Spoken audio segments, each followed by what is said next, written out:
that you want to work in, and then after that you can search for the companies that hire for that specific role. After that you can search about their work culture and work environment on Google or other sites. After that uh, you can search for your chances in that specific company. For example, some companies do have certain criterias like CG. So do choose for the companies that you have a chance in. If some company has criteria of 8 plus or 8.5 plus and yours is lesser than that, then it's just a waste of time. So you can search about the chances, and if you are interested in certain companies, then you can connect with the people that are currently working in that company and talk with them. Uh, talk about their experiences, and after that you can select your companies according to that. Thank you. Satyam, would you like to add anything? Yeah, I think Tias and Saurav have covered very important points, and I would just like to add that your prioritizing should be based upon your skill and expertise and the level of your preparation. I would suggest to give all the tests that you can and then prioritize later depending on which company you think would be better, depending on the company's work culture or package or whatever. The criteria, selection criteria of the companies on the basis of your department or CG, these are very volatile and they change every year. So I would suggest not to prioritize company before giving their tests. At least give all the tests and then prioritize later depending on what you think will be better. Thank you, sir. To get our basics right, I would kindly request the panelists to throw some light on the general selection process of the companies. Saurabh, would you like to start? uh, Different companies have different tests designed, and but the most common is coding questions. So you can expect a certain number of coding question within a certain duration of time.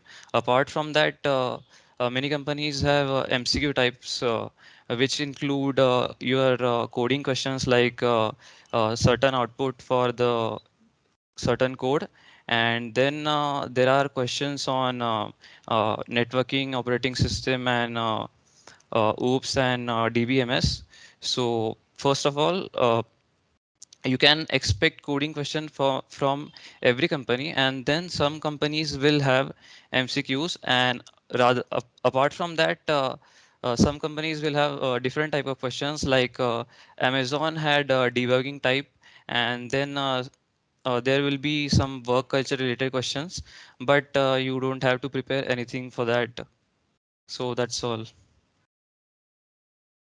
Thank you, Saurabh. Satyam and Tiaz, would any of you like to add something? Yeah, sure. As far as general selection process is concerned, you should definitely know DS and Algo and a few core CS subjects like operating system, DBMS, maybe computer architecture, and also networks. And most companies mention their requirements in the JD itself. I would say in that conveying your thought process is more important than solving the question itself in the interview. So try to try to connect with the interviewer and keep clarifying and asking what he's actually asking for. Other than that, the selection procedure, as Saurav said, it varies greatly from company to company. So try to get as many shortlists as possible. And after than that, you should definitely have your uh, CV covered, because one thing that they definitely ask in the interviews is the CV. And if you're not able to defend your CV, then the entire interview will get derailed. And you should be able to explain all of the technologies that you have used in your CV. Suppose you did an machine learning internship and you have used some optimization technique or some model. So you should be explain all of them in detail. Other than that, I think Tias can convey. Yeah, actually, I had a power cut just now. So, okay, let's start with the general selection process for a company, for a software company, is basically first they conduct a coding test, and after that, after on the based on that coding test, how people perform the shortlist for interviews, and there are usually 2 to 3 rounds of interviews. The interviews are also very rigorous. They ask coding questions. Coding question, you have to code that out, actually code that out. You don't have to run it in most of the companies, but you have to code that out and make sure the interviewer understands each and every line of your code. Like you have to convey the thought process that you are thinking to the interviewer. So that's also a skill that is very important for person appearing for a software interviews. Just solving the question is not enough. So the general selection process is this, like a coding test. After that, they conduct interviews, and after that, they roll out the offers. That's it. Thank you. And tackling a coding interview is a tricky part. So many of us would like to know how can we do that effectively and what are some best places to practice from at last moments. Tiaz, would you like to begin?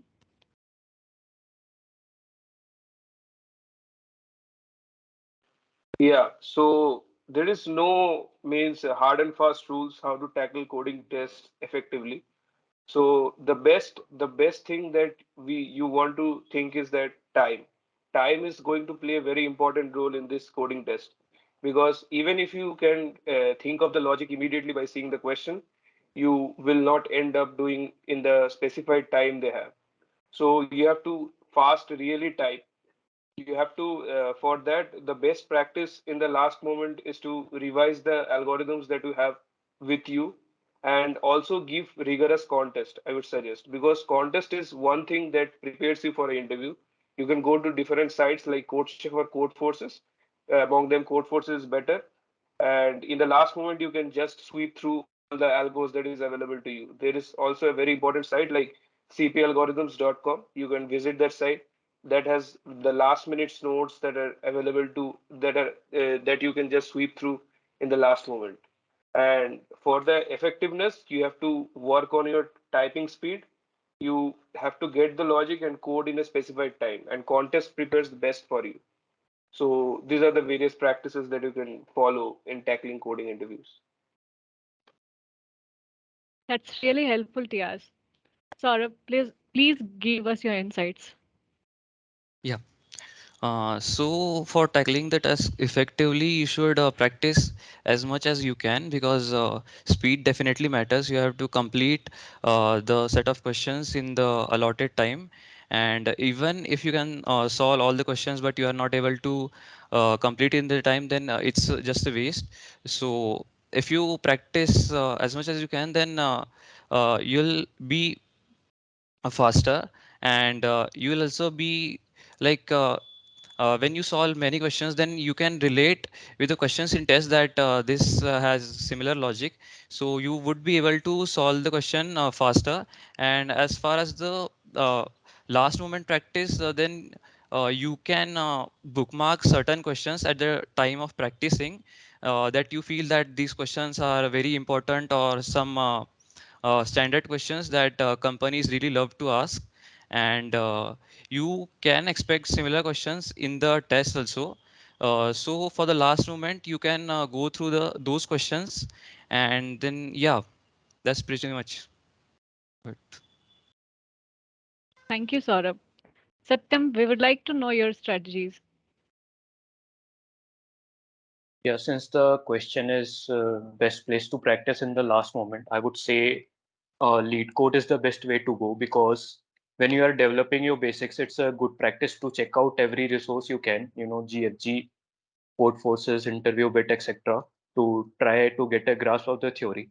But once you have prepared and there are few weeks left, you should try to solve lead code hard questions. Just try to hammer questions according to the companies that you are targeting. And once you have gone deep enough in the practice part, try to give 2, 3 competitions every day. I think Tias also mentioned this, that when you are solving lead code, you won't get feel of the time bomb, and only solving lead code won't be enough. Questions of lead code are implementation heavy, and you may not be able to code it even if you know the approach. In sites like Code Forces, the questions are not implementation heavy, and majority of your time would be spent on thinking the approach of the question. So it's a good practice to keep on doing lead code as well as Code Forces up to the interview.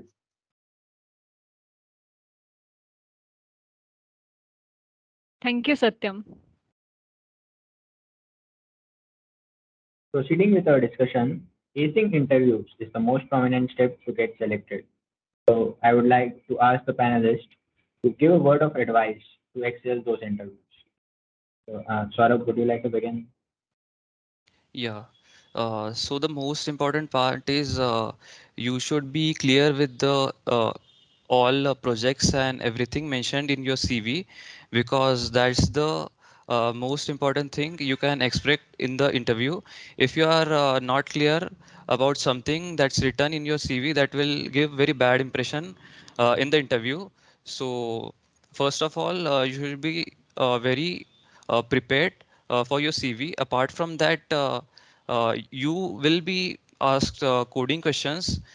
So, as I mentioned, you should practice as much as you can. And there is one site which is Interview.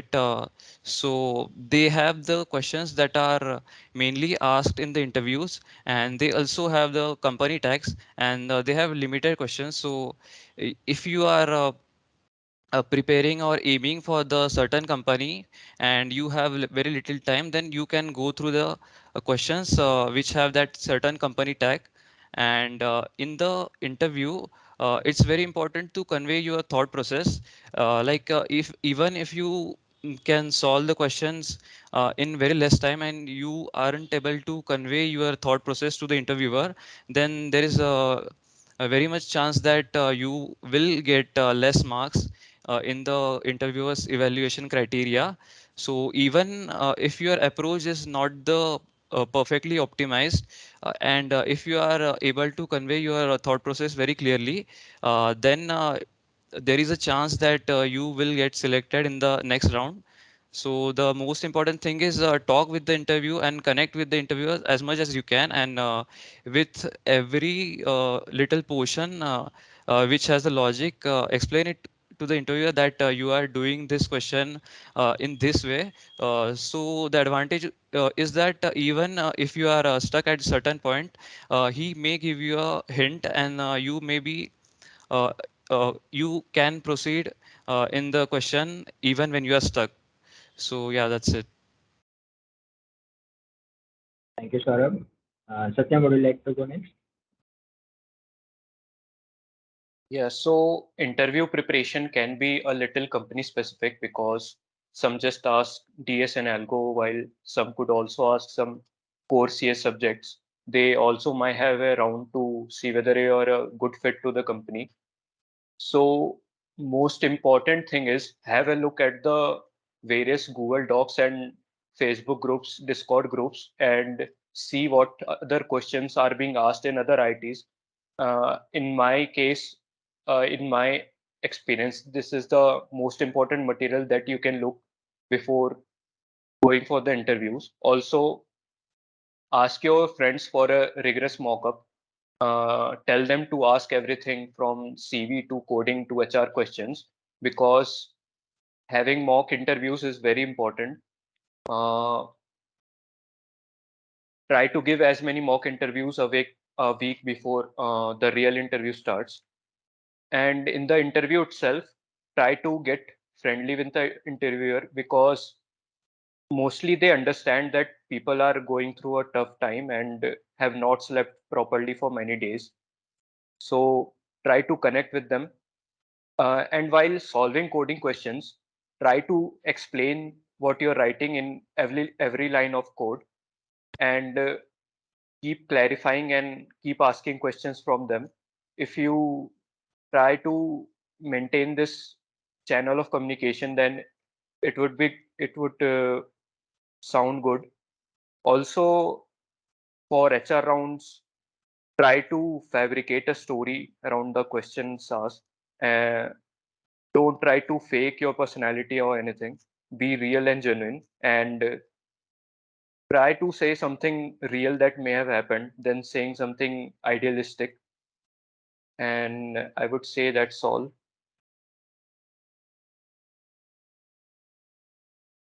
Thank you. Tiaj, please share your experience. Yeah, so I would like to answer this question from a coding interview point of view. Like you can mention projects in your CV and also the general points that sort of mentioned about like you should not write anything which you don't know about in your CV. Apart from that, from a coding interview point of view, there are two types of people who ruin their coding interviews. First type of people are those who are very smart, who can get the question in just a flick of a second, and they just don't communicate with the interviewer and just blindly write the code. And other type of people is that who are struggling with the logic and the interview. So the first tip from me as a for a acing coding interview for acing interviews in general is try to communicate with the interviewer. Even if you understand the question, try to come up with different corner cases that the question may have, and ask doubts as many as you can, so that the interviewer know that you are really interested in this. And also, you shouldn't blindly just write code. After every line, you should, if there is a heavy logic associated with that line, you should definitely communicate very clearly to the interviewer. Make sure that your interviewer understands each and every line of the code that you write. I'm saying this because in companies like Google, they set up a hiring committee. Like after the interviews, all your code that you have written goes to a hiring committee. The hiring committee is comprised of many people who are experienced people. They will look at the code and just grade you about how your interview has gone. So they have not taken your interview or communicated with you earlier. So your code is your identity towards them, towards the people in the hiring committee. So you should write very clean code and make sure your interviewer is able to understand each and every part of it. Like communication skill becomes very important in addition to the logic that is being used that is being used in the questions.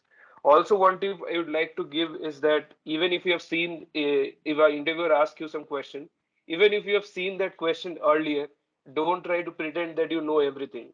Like you start with a non-optimal solution and try to optimize that a bit further. So this gives adds the positive value to our interview. So these are the tips that I would like to give. That's all. Thank you.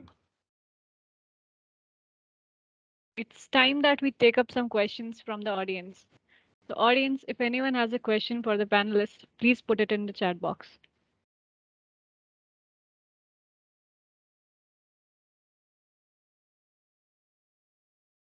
Meanwhile, the audience are asking their questions. We also received some of the questions from the forms we circulated. So let's take a look at that.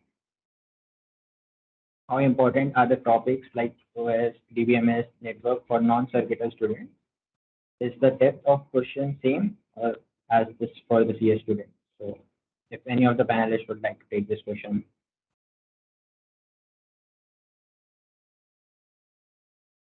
I would say really a company which is asking operating system DBS, that is core CS topics, opens for non-circuital students. It's a harsh reality, but it is what it is. And other than that, you, even if you are from non-circuital, you must prepare these topics because they even may be asked in the test as well. As far as depth is considered, I don't think uh, a company can differentiate the depth of question between circuital and non-circuital students. Some may do, but I don't think so. And obviously, the depth of question may vary from company to company.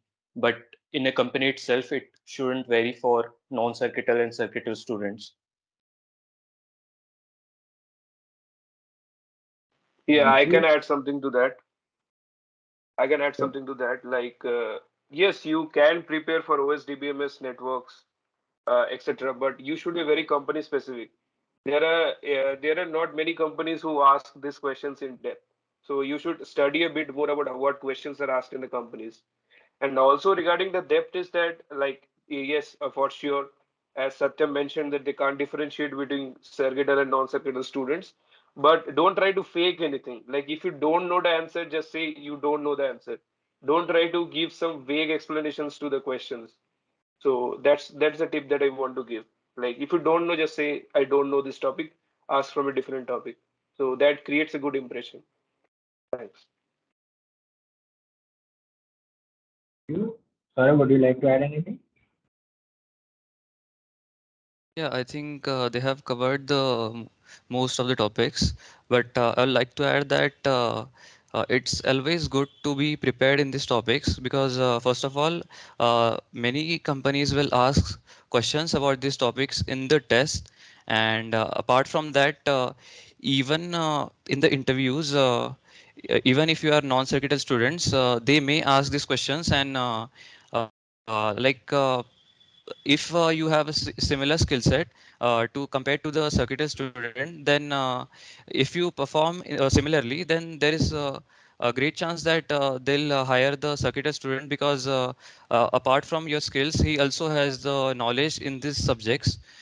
So that will give them the advantage. So it's definitely a better choice to be prepared in these topics. Thank you. Moving on to the next question. Uh,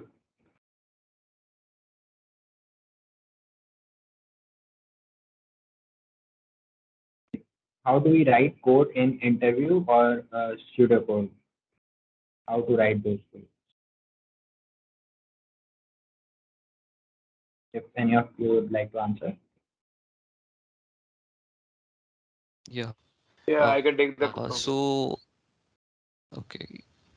Yeah, so this will depend on the company, but most of the times they will ask you to write the exact working code. Many times they'll ask you to go to certain compiler and execute your code with certain test case. So you should be prepared with writing the exact code. And yeah, sometimes they can ask you to just write the pseudo code. So that will just depend on the interviewer and the company. Diaz, would you like to add? Yes, definitely means most of the companies out there they ask to write your entire exact code. So I would suggest don't write practicing pseudocodes because they are not useful. Because if you know how to write entire code, you will also know to write pseudocode. So in some cases they ask to write pseudocode, like in case of very complex logic question. But in most of the cases, they will like you can assume in 99% of the cases they will ask you to write the entire code. They may not run it in a compiler. That's company specific, but you should write the exact code, and interviewer should be satisfied with your code. That's it. Thank you. Satyam, would you like to add anything else? I think they have covered the topic. So, okay. So now I think we have a few questions in the chat too. You guys can see the chats, right? Yeah, I'm answering a few questions. Yeah. So starting with the top one, is it better to go with two, three languages or stick to one? What do you suggest or prefer? I would definitely prefer to stick to C++ because it's the most standard language, and going through Python or Java will may you sometimes may cross TLE for the same code for the same logic. So it's better to stick with C++. And also you will find that most of the solutions in the internet, 95% of them are written in C++. It's the standard language for competitive coding. And if you're looking for if you are asking from the point of view of OOPS, then you can revise Java for the OOPS concept. Other than that, learning Java for CP is unnecessary.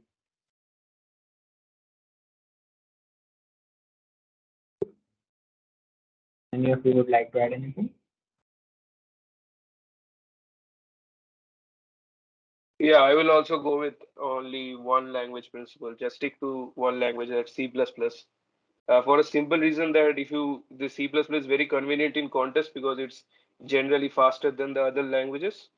Also means most of people prefer C++. Like you can also use other languages, but I would suggest like stick to one language.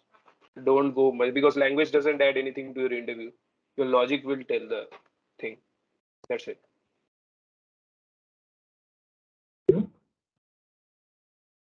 Moving on to the next question.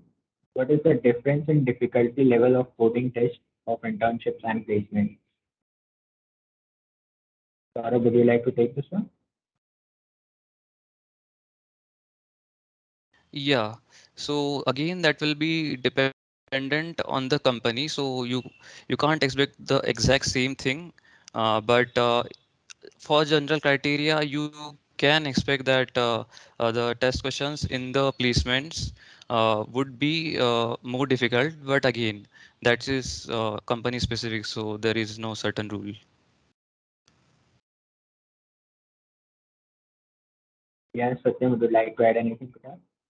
I think that the question levels are same actually because they just ask some sites like HackerEarth or so to set questions, so they will not differentiate between whether the question is for internship or placement. So I think the level of questions are approximately same. Thank you. Next question we have. Can you please prioritize OS, DBMS, CN, and OOPS? Any of you would like to answer? Yeah, I answered that in the chat. Maybe the original ask, what was his name, Mayank? Maybe if he has some doubts, he can again ask in the chat itself. Thank you. Next question. Do they ask questions often from coursework information, semester subjects, written in the CV? Anyone of you would like to? For software, They, they usually don't ask actually about coursework information. Like if you are from a CS background, then OSDBMS you can see in the coursework information they may ask. But generally, the more stress is given to coding rather than any other questions that has been asked in an interview for software profiles. but I would say try to avoid any coursework which you don't have a grasp of, because I had a friend who had written DBMS on his CV, but he didn't know much about it. And one of one of the interviews, it was I think data analyst or machine learning profile. They asked about it, looking from the coursework itself. So don't fake it. Thank you. Uh, Next we have, does having data science projects in your CV pose bad impression in SE interviews? Or would you like to take this? Yeah, I don't think it does any bad impression because even in my case, I had mostly data science projects and machine learning projects written in my CV, but it didn't affect anything. They will just evaluate you on the basis of your skills. So yeah, it's not the problem that you have data science projects in your CV. Yes, Satyam, would you like to add anything? I would say that data science projects obviously doesn't, it will not create any bad impression to the CV. And people should, I would also give a tip to the people that they should focus more on their skills rather than the CV. Because in software profiles, they generally evaluate your skills. So they will not take a very great look into your CV. So that's it.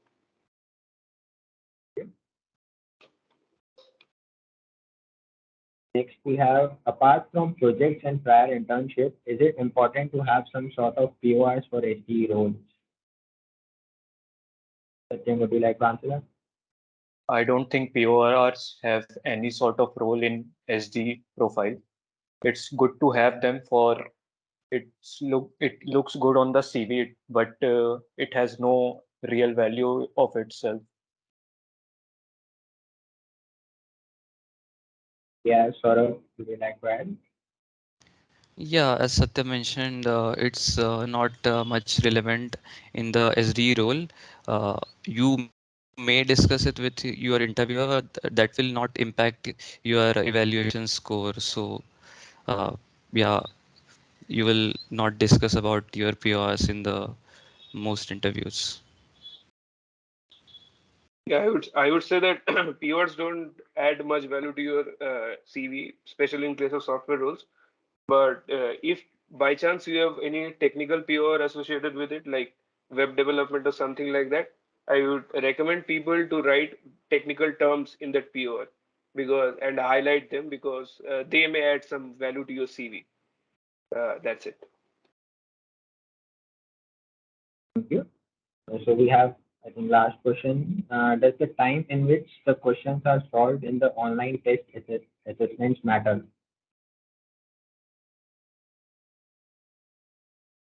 Any of you like to answer? Yeah, my experience says it matters a lot. You need to solve the questions quickly. Like many people would be there who could solve the question, who could solve the entire set of questions, but some people only get shortlisted. So time does play an important role in this.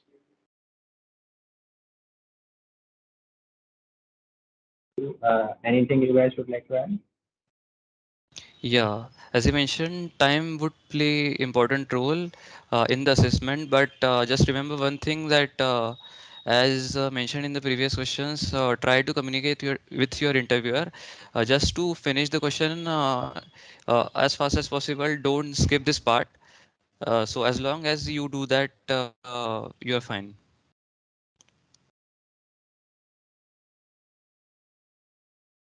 I think that's it from the audience. So, like, thank you all for the meaningful and enlightening discussion. Uh, are there any final words of advice you would like to give to the CDC Janta at IIT Kharagpur? Satyam, you can start. Uh, I don't think there's anything top of my mind. We have discussed enough. Uh, if someone wants to ask something rather than what we have discussed here, we can obviously ask. We can obviously connect over LinkedIn. Other than that, thanks everyone, and I wish you all the very best for your placements. And मजा के आना. Good luck.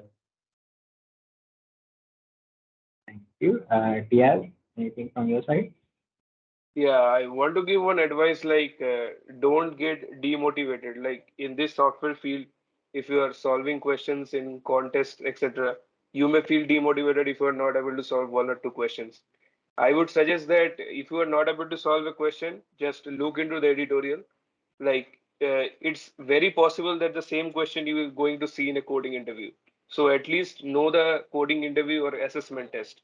So at least know the logic behind the question. Don't get very demotivated. Like placement are always very hard time. Like you have to give interview at midnight. So keep up your confidence. That will give you power. And all the best to everyone out there in the meeting. Thanks. Thank you so much, TR. Saurabh? Yeah, I think we have discussed most of the things in the questions. Just to add one thing, there are certain docs that are created, and people from IITs and NITs update there. So you can see about the questions that have been asked by the company previously in other IITs or NITs. So yeah, if there is certain company coming and for preparation part, you can go through those questions also. Apart from that, just be relaxed in the interview and give your best. All the best to everyone. Thank you so much, Saurabh. I think everyone would definitely keep those in mind. Coming to the conclusion of the seminar, Firstly, we would like to extend our gratitude to all the panelists, Satyam, Tiaz, Saurabh, for giving us their precious time and sharing all their valuable insights, strategies, and experiences with us today. A word of gratitude to the audience for being so pleasant and active during the seminar. I hope the seminar was beneficial for all of you. This brings us to the end of today's event. Thank you and have a pleasant evening.